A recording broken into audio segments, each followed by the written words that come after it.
আসসালামু আলাইকুম।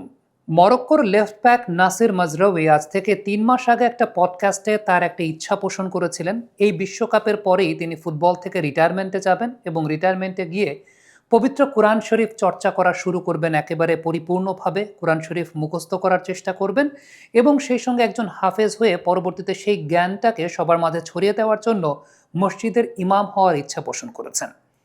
এরকম চিন্তাভাবনা তার ক্যারিয়ারের পিক সময় থাকা অবস্থাতেই নাসির মাজরাউই করেছেন। তার পেছনে সবচাইতে বড় কারণটা হচ্ছে আত্মোপলব্ধির জায়গাটা। এই যে দুনিয়ার চাকচিক্য, দুনিয়ার লাইমলাইট কিংবা অর্থ, যশ, খ্যাতি, প্রতিপত্তি, এই সব কিছুর ভিড়ে তার কাছে মনে হয়েছে দিন শেষে আমাদের জীবনটা অনেক ছোট।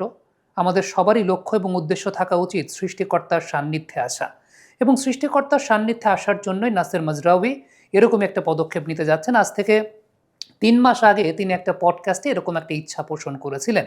মূলত তার এই উপলব্ধির জায়গাটা কিভাবে এসেছে? প্রথমত, তিনি একটা বিষয় মেনশন করেছেন যে তিনি শুধুমাত্র পবিত্র রমজান মাসে কোরআন শরীফ তেলাওয়াত করেন এবং রমজান মাসের পরে কোরআন শরীফ তেলাওয়াত করেন না। কারণ রমজান মাসে আমরা প্রত্যেকেই একটা অভ্যস্ততার মধ্যে থাকি। আমরা প্রত্যেকেই দেখা যায় যে চর্চাগুলো খুব ভালো মতো করতে থাকি।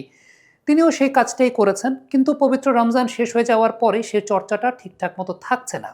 এবং যখনই তিনি নামাজ পড়তে দাঁড়াচ্ছেন, অনেক সময় দেখা যাচ্ছে যে তার সূরার লিমিটেশন তৈরি হচ্ছে। অর্থাৎ যে পরিমাণ সূরা মুখস্থ রাখা উচিত কিংবা যে পরিমাণ পবিত্র কোরআন শরীফের জ্ঞান থাকা উচিত বা মেমোরাইজ করতে পারা উচিত, সেই পরিমাণ মেমোরাইজ তিনি করতে পারছেন না কিংবা তার সেটা থাকছে না। ঠিক এই জায়গাটা থেকেই তিনি নিজে নিজে লজ্জা পেয়েছিলেন এবং পরে তিনি সিদ্ধান্ত নিলেন যে আমি যখন নামাজে দাঁড়াচ্ছি, আমি কয়টা সূরাই বা জানি, কয়টা সূরাই বা আমি রিসাইট করতে পারছি। এই জায়গাটা তার কাছে খুব বিঁধেছে এবং পরবর্তী সময় তিনি চিন্তা করেছেন, আমাকে পবিত্র কোরআন শরীফটা চর্চা করতে হবে এবং নিয়মিতভাবে চর্চা করতে হবে, এবং এই বিশ্বকাপটা শেষেই তিনি পবিত্র কোরআনের চর্চায় মনোনিবেশ করবেন। এবং যেই ব্যক্তি আসলে তার ওই পডকাস্টে সাক্ষাৎকারটা নিয়েছেন, বোঝাই যাচ্ছিল তিনি একজন ইসলামিক স্কলার, এবং মাজরাউই জানিয়েছেন যে তার কাছেই কোরআন শিক্ষাটা খুব ভালো মতো তিনি নেবেন। এবং এক্ষেত্রে তাকে জিজ্ঞেস করা হয়েছিল ৩টা বিষয়, যে কোন ৩টা বিষয়ের উপর ভিত্তি করে তিনি আসলে পবিত্র কোরআন শরীফের নিয়মিত শিক্ষাটাকে চালিয়ে যেতে চান। তিনি বলেছেন নাম্বার 1 যে বিষয়টা, সেটা হচ্ছে উইল পাওয়ার, অর্থাৎ মনের ইচ্ছার জায়গাটা। নাম্বার 2 হচ্ছে কনসিস্টেন্সি, অর্থাৎ নিয়মিত চর্চা করার জায়গাটা। নাম্বার 3 হচ্ছে পেশেন্স, অর্থাৎ ধৈর্যের সঙ্গে তিনি এই কাজটা চালিয়ে যেতে চান এবং পবিত্র কোরআনের উপর দক্ষতা অর্জন করতে চান বা জ্ঞান অর্জন করতে চান, এবং পরবর্তী সময় সেই জ্ঞানটা অর্জন করে সবার মাঝে ছড়িয়ে দেওয়ার জন্য Cheer up এর রিফ্রেশিং স্বাদে সবার মুখে হাসি ছড়াবে। Cheer up ছড়ায় হ্যাপিনেস। তিনি মসজিদের ইমাম হতে চান, এই ইচ্ছাটা তিনি পোষণ করেছেন। সত্যি কথা বলতে মহান আল্লাহ রাব্বুল আলামিন তাকে কবুল করুন।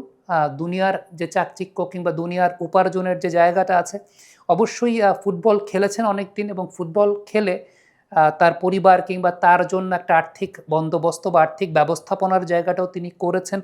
মহান আল্লাহ রাব্বুল আলামিন তাকে যদি আল্লাহ রাব্বুল আলামিনের রাস্তায় কবুল করে, অবশ্যই সেই দোয়াটা আমরা প্রত্যেকেই করি যে যাতে তিনি একদম পরিপূর্ণভাবে মনোনিবেশ করতে পারেন, বাস্তবতার কোনো কশাঘাতে যাতে তাকে জর্জরিত হতে না হয় ফুটবল খেলা ছেড়ে দেওয়ার পরে।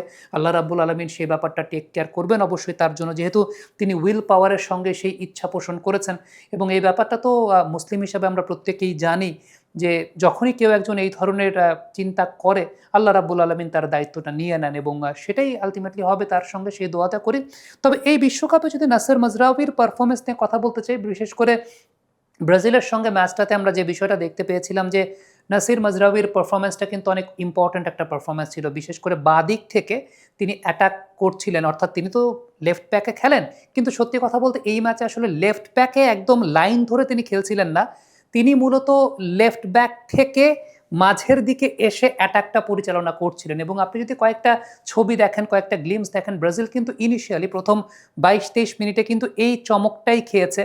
মাজরাউই পুরোপুরি ওপেন স্পেস থাকছিলেন এবং একটা বিষয় খুব উল্লেখযোগ্য, সেটা হচ্ছে মাজরাউই যেহেতু মাঝের দিকে ঢুকে যাচ্ছিলেন, পাকেতা কিন্তু তাকে সেই জায়গাটায় প্রেস করার চেষ্টা করছিলেন এবং 1-to-1 তার সঙ্গে বলে পেরে উঠছিলেন না। পরবর্তী সময়ে তিনি যখন ওই দিকে উঠছিলেন, আলটিমেটলি পাকেতা মাঝের ওই জায়গাটাতে তাকে প্রেস করার কারণে একটা পোর্শন কিন্তু বারবার খালি হয়ে যাচ্ছিল। সেটাও একটা খুব গুরুত্বপূর্ণ ব্যাপার ছিল। মাজরাউই মাঝের ওই জায়গাটা থেকে অনেকগুলো অ্যাটেম্প্ট তিনি তৈরি করেছেন, অর্থাৎ বাঁ দিক থেকে তিনি মাঝের দিকে কাট ইন করে ঢোকার যে কাজটা, সেই কাজটা তিনি খুব ভালো মতো করেছেন। এবং ব্রাজিলের সঙ্গে ওই ম্যাচটাতে ব্রাজিলকে অনেক বেশি মাত্রার টাফ টাইম কিন্তু মাজরাওই দিয়েছিলেন, সেই টাফ টাইম দেওয়ার জায়গাটা আমরা লক্ষ্য করেছি। আরেকটা খুব গুরুত্বপূর্ণ বিষয়, যেই গোলটা হয়েছিল সেই গোলটাতে কিন্তু ব্রাহিম দিয়াজ যে অ্যাসিস্টটা করেছেন তার আগে আলটিমেটলি ওই লং পাসটা কিন্তু বাড়িয়েছিলেন মাজরাওই। সো এই ম্যাচটাতে মাজরাওয়ির ভূমিকাটা কিন্তু অনেক বেশি ছিল। ক্যারিয়ারের একদম পিক পর্যায়ে আছেন, ক্যারিয়ারের পিক পর্যায়ে থেকেও তিনি এই সিদ্ধান্তটা নিয়েছেন। অবশ্যই সেই সিদ্ধান্তটা সাধুবাদ জানানোর মতো একটা সিদ্ধান্ত। অবশ্যই মহান আল্লাহ রাব্বুল আলামিন তার দায়িত্ব নেবেন। দর্শক, কমেন্ট বক্সে মাজরাওয়ির এই থট, অর্থাৎ তিনি যে এইভাবে চিন্তা করছেন, জীবন দর্শনটাকে তিনি যে এইভাবে চিন্তা করতে চাচ্ছেন, সেই ব্যাপারে আপনারা কি মনে করছেন? কমেন্ট বক্সে অবশ্যই লিখে পাঠাবেন।